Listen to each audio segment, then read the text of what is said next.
ঋণ করে ঘি খাওয়া মধ্যবিত্তের জাতীয় রোগে পরিণত হয়েছে।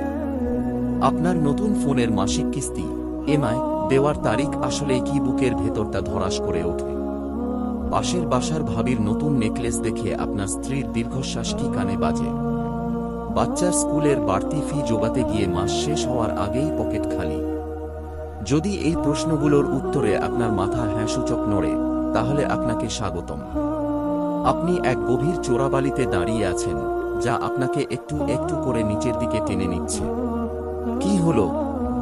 কথাগুলো তেতো লাগছে, গায়ে লাগছে খুব। মনে হচ্ছে কথাগুলো অপনার ক্ষতে নুন ছিটিয়ে দিচ্ছে। দিন, যত খুশি গালি দিন। আপনার সব রাগ আমি মাথা পেতে নিচ্ছি। কিন্তু একটাই অনুরোধ, ভিডিওটা শেষ পর্যন্ত দেখুন। যদি আপনার সাজানো গোছানো ভালো থাকার মিথ্যা দেওয়ালটা একটুও না কাঁপে, তবে বুঝবেন আমার চেষ্টা ব্যর্থ হয়েছে। আমরা এমন এক অদ্ভুত সমাজে বাস করি, যেখানে নিজের সামর্থ্যের চেয়ে অন্যের চোখে বড়লোক সাজার অভিনয় করতেই আমরা বেশি ভালোবাসি। আমরা এমন এক প্রতিযোগিতায় নেমেছি, যেখানে জেতার কোনো পুরস্কার নেই, আছে শুধু ঋণের বোঝা আর দীর্ঘশ্বাস। এই লেখা কোনো অর্থনীতিবিদের কঠিন আলোচনা নয়। এটা আমাদের মধ্যবিত্ত সমাজের সেই ভয়ঙ্কর অসুখের এক্সরে প্লেট, যার নাম ধার করে স্ট্যাটাস বজায় রাখা। কখনো ঠান্ডা মাথায় ভেবে দেখেছেন আপনার আসল প্রয়োজনটা কতটুকু? এমন একটা ফোন যা দিয়ে ভালোভাবে কথা বলা যায় আর ইন্টারনেট চলে, নাকি বাজারের সবচেয়ে দামি সেই ফোনটা, যেটা হাতে থাকলে বন্ধুদের আড্ডায় একটা আলাদা ভাব পাওয়া যায়? এই অসুখের জীবাণু আমাদের মাথায় ঢুকিয়ে দিয়েছে মূলত সোশ্যাল মিডিয়া আর আমাদের চারপাশের মানুষ।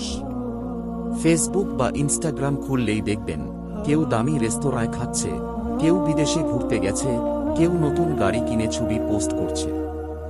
এই ঝলমলে ছবিগুলো দেখতে দেখতে আমাদের অবচেতন মনে একটা হীনম্মন্যতা তৈরি হয়। আমাদের মনে হতে থাকে, আরে সবাই কত আনন্দে আছে, আমি কি শুধু পিছিয়ে পড়লাম? এই পিছিয়ে পড়ার ভয় থেকেই শুরু হয় এক অন্ধ দৌড়। অমুকের ছেলে দামি স্কুলে পড়ে, আমার ছেলেকেও সেখানেই পড়াতে হবে, দরকার হলে লোন নেব।